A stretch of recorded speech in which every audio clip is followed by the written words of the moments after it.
This has been, I think, the most transparent political congressional investigation since I've been in Congress for 7 years. I think he let it slip right there. This has been the most political investigation. And we're joined by Congressmember Jared Moskowitz. Congressman, can you respond to that, please?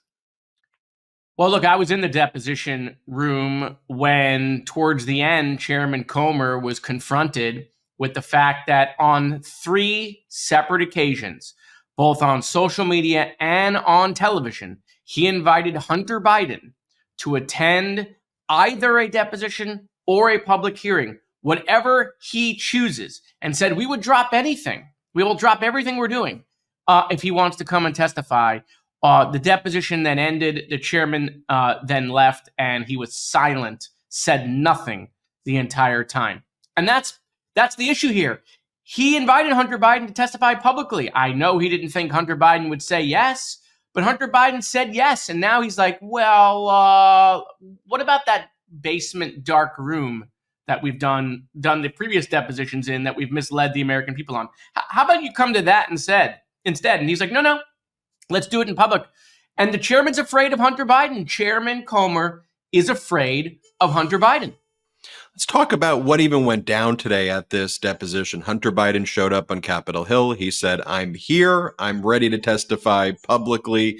Then James Comer and the other Republicans said, nope, it's got to be in this kind of secret deposition behind closed doors. Talk to us about that room. Like, what did it look like? James Comer talks about all of the paper that he had in the room. What was the scene like? Well, let's talk about all the paper. So after the tens of thousands of documents that the White House has turned over, being transparent, by the way, Donald Trump never turned over any documents during the impeachment inquiries. But after they've turned over all of these documents, Chairman Comer's own witness in the last impeachment hearing that they had, which, you saw that failure theater, their own witness said, everything we know, all of these documents have uncovered, there's no evidence on Joe Biden. Chuck Grassley, the senator who's leading the investigation in the Senate, just came out today and said, looking at all the facts, they've uncovered no evidence on Joe Biden. And so, look, in the room, there were members gathered around a table. We were actually in the oversight hearing room. They actually changed the room at the last moment, but we were all around the table in the oversight hearing room, and you can just see that they were just totally taken off of their game by the fact that Hunter Biden had come to D.C. and said again that he's willing to testify publicly. Think about the position they're staking out here. Hunter saying, I want to come, you're going to get to ask me questions, and the world is going to watch, and they're saying, no, too transparent, transparency bad, let's go to a basement deposition where we get to tell the American people what you said, rather than trusting the American people to listen to Hunter Biden. And so listen, I think this is where the investigation is at the moment.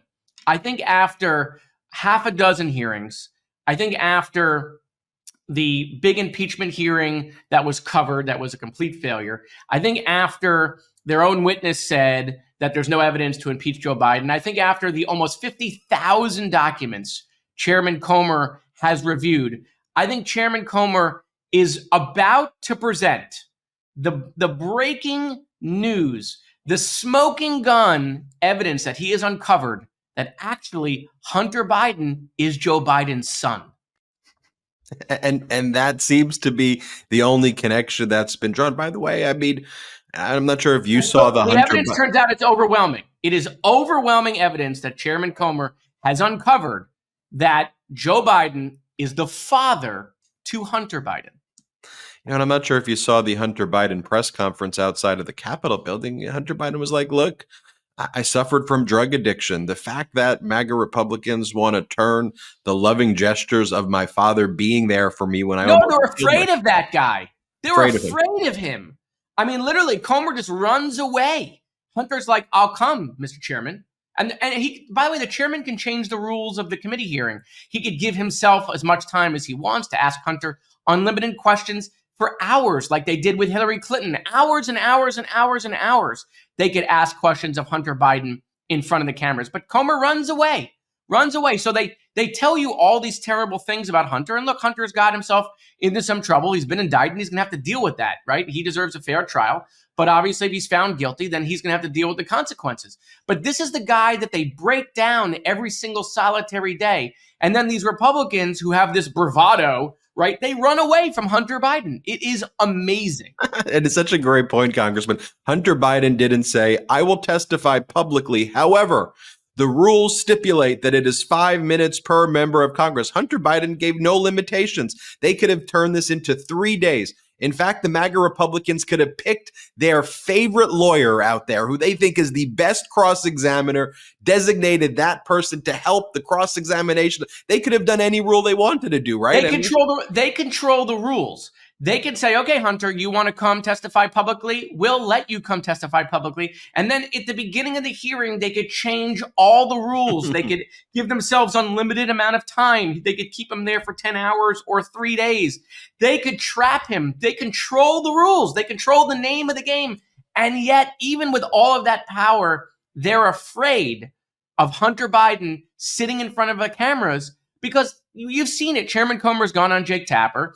You know, he went on Meet the Press. And when questions were asked of him, right, he couldn't answer anything. So this is not about the truth. It's not about the facts. It's a one-way messaging echo chamber that they want to sell. But someone's going to have to inform Chairman Comer that you can't impeach Hunter Biden. He's not president. Someone's going to have to tell him. Because, you know, they continue to talk about Hunter, but yet we're going to take a vote on Joe Biden later today, even when Republicans are saying there's no evidence on Joe Biden. And Chairman Comer has made this very personal as it relates to you. Why do you think he's made it so personal, calling you names and trying to mock you personally, the ad hominem attacks on you? It's over and over again directed at you and also Dan Goldman. Well, look, apparently I'm going to have to go down to the FEC and amend my financial disclosure due to all of the real estate I have now acquired in Chairman Comer's head. And so I'll deal with that. I'll deal with that later. No, look, he just doesn't like having to deal with the facts. He doesn't like having to be confronted. He wants to be in his safe space on Newsmax. Well, you know, unfortunately, this is Congress. And if you can't do the debate, then you don't belong here. Right? You don't just get to talk to C-SPAN all day. No, we're gonna pepper you with questions, especially when you want to talk about impeachment, which, you know, this is American history. It has to rise to the level of high crimes and misdemeanors. And listen, at the end of the day, Donald Trump has 50% of the impeachments in American history. All the other presidents have the other 50%, but Donald Trump has half of the impeachments in American history. But he's got 100% of the indictments. 100% of all indictments in American history go to Donald Trump. And that's really what this is about. Donald Trump has said to these Republicans on Capitol Hill, you know, help me out, you know, open an impeachment inquiry into Joe Biden. Even if there's no evidence, just do it because I want to be able to say, oh, Joe Biden's now under an impeachment inquiry. And so this is the silly season. It's going to get worse next year when we get into elections. But the American people really have to comb through the facts and listen to the Republicans up here that are brave enough, like Chuck Grassley, who's leading the investigation in the Senate, who literally said today, no evidence on Joe Biden. You talk about silly season, but this is some next level stuff. You and I both went to George Washington. We're familiar with Capitol Hill, but this is some next level weird stuff. You've got Donald Trump. If you buy, Congressman, 47 Trump NFTs, he cuts off a little piece of his suit and he will sell you the piece of his suit with a commemorative card. And he made a video about that, Donald Trump did, that he's selling this to the people like this. Like, could you imagine for a second if you or President Biden or anybody, this is just embarrassing stuff, huh? Oh, listen, I expect him to start selling Ivana Trump's tombstone. You'll be able to write, you know, a little signature on her tombstone for $10,000. You too could have something on Ivana Trump's tombstone at my golf course, my beautiful golf course. Buried her on hole 7. She looks great. This is literally what we're going to get ourselves back into if we elect him again. Okay, it is just it's unexplainable. How people people are just drawn to this guy. I mean, he's a televangelist president, right? I mean, he's the best QVC blender salesman we've ever had. Okay. And, look, would you like the lapel? We'll cut off the lapel part of the suit, $2,000, and you can have the lapel part. And someone right now is going, honey, get the Apple Pay. I'm going to get the lapel. The same person complaining about the economy is saying, hey, it's a tough economy. However, I'm going to spend the $2,000 to buy the lapel pin. One final thing I want to show you, Congressmember. There was one moment out in the hall where Marjorie Taylor Greene tried to, she's been part of that crew with Jim Jordan and James Comer, and she's kind of been following them all around. And she tried to say something, and then Jim Jordan just kind of like cut it off. I want to show you this clip and get your reaction to it. Play it. Chairman, that is memorialized in emails that you guys leaked from Hunter Biden's laptop. Thank you. I would like to have asked Hunter Biden about Mann Act violations. Sex trafficking women across state lines. Thank you all very much. Thank you. That would have been a good question. You don't seem to care about that, though. All right. Thank you. Chairman Comer. Even Jim Jordan said, we're out. We'll see you later. We're done. Well, right, because it was already going terrible. And then Marjorie's like, look, this is going so poorly. Let me assist. And she's like, I'll just make it worse.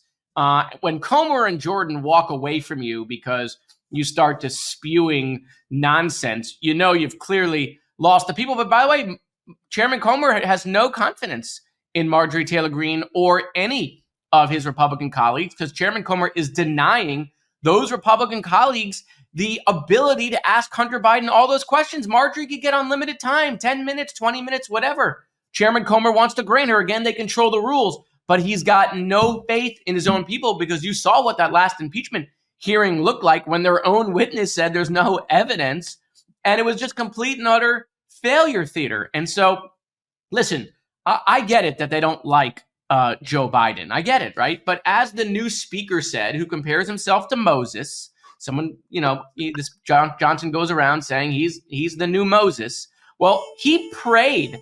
He prayed that another Congress wouldn't impeach a president because they didn't like him. Well, someone needs to tell Speaker Johnson, he's speaker. By the way, buddy, you got the big job. You're speaker. You can stop that from happening, but hypocrisy knows no bounds here on Capitol Hill. So his own prayer as Moses is not going to be answered because he's unwilling to live up to his own words. Congressman, thanks for joining us here on the MeidasTouch Network. We appreciate it as always. Thank you. We'll be right back, and make sure you hit subscribe. We're on our way to 2 million subscribers thanks to your support. Have a great one.